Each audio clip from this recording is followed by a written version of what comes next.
Hello crafty friends, it's Jess from jesscrafts.com, and today I'm here with a bit of a different video for my channel. I'm going to be working not with pattern paper today, which is definitely one of my favorite things to work with, but I'm working with Spellbinders today.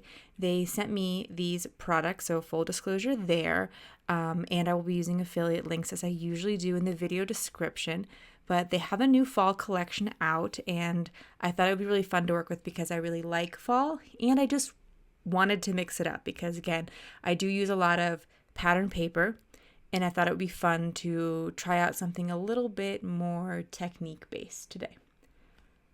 The Falling Leaves embossing folder that I'm working with really appealed to me because I like the leaf motif, but I thought it would work well with this technique that I've seen a lot of people try out, and it's like using ink with embossing folders to kind of create like a stamped impression, but a stamped impression that also has texture. So what I did was I opened up the embossing folder and I put some ink on top of the raised leaves, and then I ran it through my die cut machine with its recommended embossing folder settings. I did, though, because I want to make sure this video is useful to you guys, try it two different ways. I tried it with a large Distress Oxide ink pad and a small Hero Arts dye ink pad. I don't think the brands really matter here.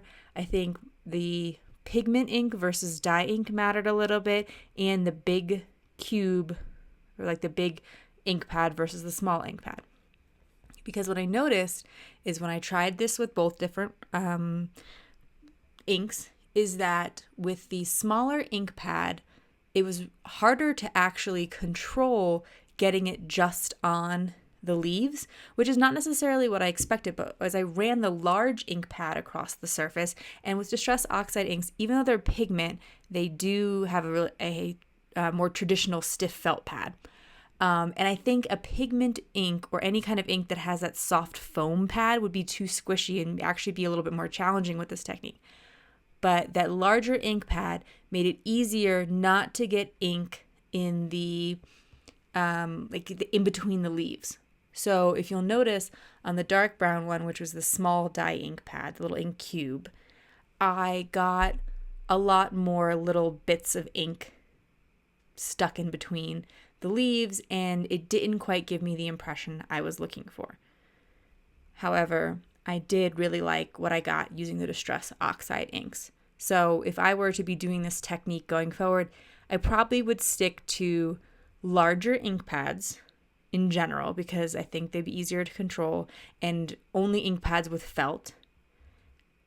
And I'd like the oxide, so I'd probably use them again because actually, if I think about it, those are the only large ink pads in my collection. I don't keep a lot of extra stuff. All right, so moving on, that's going to be my background for the card. And I just wanted to share my experience with that technique just in case you've tried it and been unsuccessful, and maybe it's just the ink pad that you picked, and because I got two very different results with two different ink pads. I'm going to cut a piece of craft cardstock that will fit my sentiment. And I was able to hold the clear stamp up to my paper trimmer with its ruler, but you could of course just measure it with a ruler and know exactly how wide I needed it to be. And then I'm using a sentiment and some pumpkin stamps from Charming Pumpkins.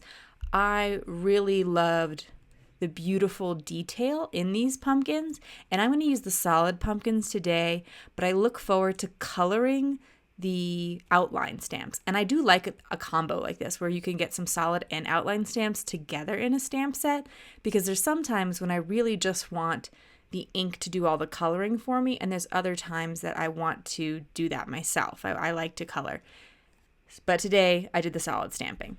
And here I'm stamping my sentiments, and I'm stamping both on the same sheet, and then I will be able to trim them down. I did need a larger MISTI just because I was using a really long piece of paper here, but in general, the MISTI is fantastic for this just because with those solid pumpkins, as you saw, I had to stamp them quite a few times, even though I was using great ink. And I think it's just because they're big and they were brand new.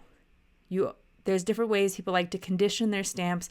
I find it's really just stamping them a few times. It does it, getting that ink on there. And I don't clean my stamps too terribly much. Maybe a quick wipe down, because I find that the ink helps condition them over time. So once I had those sentiments, I was attaching them to the background. It is important to make sure your Distress Oxide ink is fully dry, or really any ink, but dye ink dries almost instantly. But because it's partly pigment ink, it takes a little bit longer to dry, and you want it to be fully dry before you try to adhere some cardstock on top of it. And I think I waited like a full day, just because while Distress Oxide dries faster than a lot of other pigment inks, it can take some time. And I find that because I like to use my Scotch ATG, if there's any ink not dry, it really just sticks to that and not to my cardstock. So I fussy cut out my pumpkins. I don't remember off the top of my head if there is a die, but I will link you if there is one. And I'm going to pop them up. But as you see here, I have little scraps of cardstock that I'm gluing to the back. I take 2 pieces of my thick cardstock that I use for card bases. It's 110-pound cardstock. And the little scraps, I glue them together, and then I cut them apart to use them instead of foam tape, because it's free and it's a way to use up little scrap bits there. So that's what I am gluing down, and then that is it for my 2 cards today. If you like this video, please give it a thumbs up. If you're interested in more crafting tutorials, be sure to subscribe to my channel.